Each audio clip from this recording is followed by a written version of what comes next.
मैं तो भाई बात कर रहा हूँ।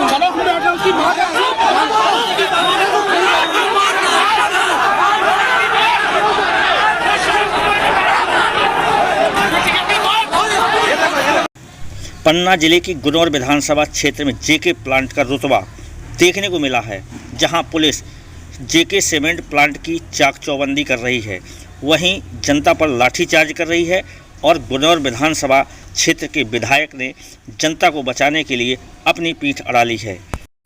विधायक की लोकप्रियता पर लाठीचार्ज या जनता पर? तो सबसे बड़ा का नाम बताएं जिसने लाठीचार्ज का आदेश दिया, और लोगों की गलती बताएं जो हमारी जनता खड़ी थी उनको क्यों दौड़ा दौड़ा के मारा है। हम तो सिर्फ इतना जानना चाह रहे हैं। कितने बजे आए थे आप?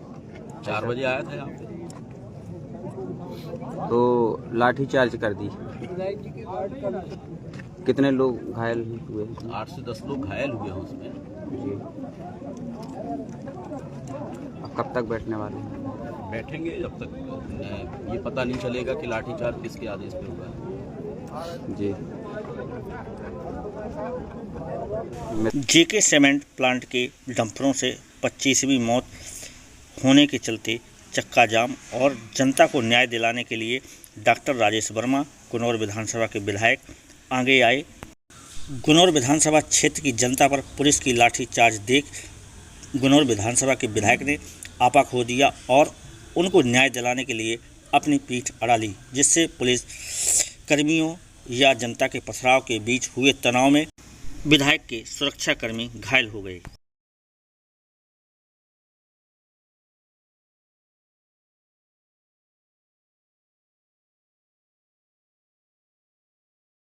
देखिए, जेके सीमेंट फैक्ट्री के डंपरों से कल 25वीं मौत हुई और करीब 23 साल का बच्चा था। वो हमारे पगरा ग्राम पंचायत का लड़का था, शैलेंद्र सेन नाम था।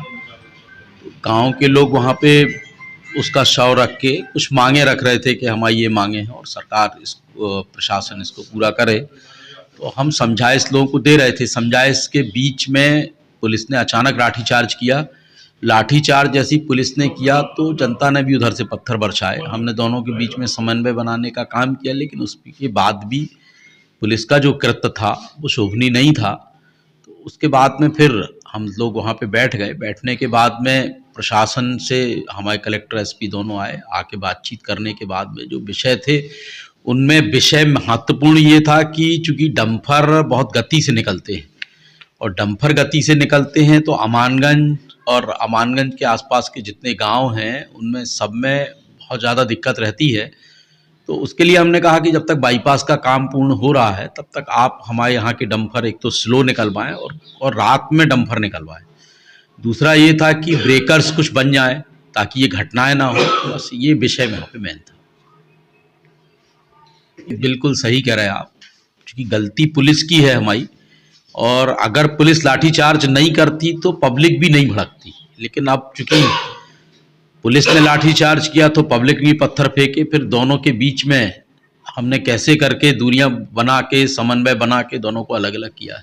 जब भी कोई ऐसी घटना होती है पुलिस प्रशासन पूरा जेके सीमेंट के पक्ष में खड़ा हो जाता है, ऐसा क्या है? नहीं, आप सही कह रहे हैं। कल भी हमें ये देखने को मिला कि जेके की सुरक्षा में पन्ना जिले की पूरी पुलिस खड़ी थी। ये दुर्भाग्यपूर्ण बात है, ये ऐसा नहीं होना चाहिए। न्याय तो सबको और जनता के लिए हम हैं और सरकार भी जनता के लिए है हमारी। आपको क्या लगता है इसके बाद ये घटनाएं रुकेंगी? जेके सीमेंट की तानाशाही भी रुकेगी? तानाशाही, देखिए मैं फिर कह रहा हूँ, आंदोलन प्रदर्शन जो होते हैं वो शांतिपूर्ण होना चाहिए। मैं इसके पक्ष में नहीं हूँ कि ऐसे कृत्य, ऐसी घटनाएं हो या इस तरीके से आंदोलन हो। जेके से हम भी संतुष्ट नहीं हैं, क्योंकि जिले का एक बहुत बड़ा प्लांट हमारा है। हम सबकी आशाएं थी कि आज हमारे यहाँ प्लांट लगेगा तो हमारे ज़िले के जो शिक्षित बेरोजगार हैं, कहीं कोई बेंगलोर में नौकरी कर रहा है, कोई कलकत्ता में नौकरी कर रहा है, कोई दिल्ली, कोई बॉम्बे नौकरी कर रहा है। आदमी जीवन की कमाई का पूरा हिस्सा बच्चे की पढ़ाई में लगाता है, और बेटा अगर एक हो और वो बेंगलोर में रह रहा हो तो माता पिता की क्या स्थिति बनेगी, हम आप सब जानते हैं। जब इतना बड़ा कारखाना पन्ना जिले के अंदर है तो रोजगार के साधन भी उनको मुहैया कराना चाहिए। देखिए, जेके सीमेंट फैक्ट्री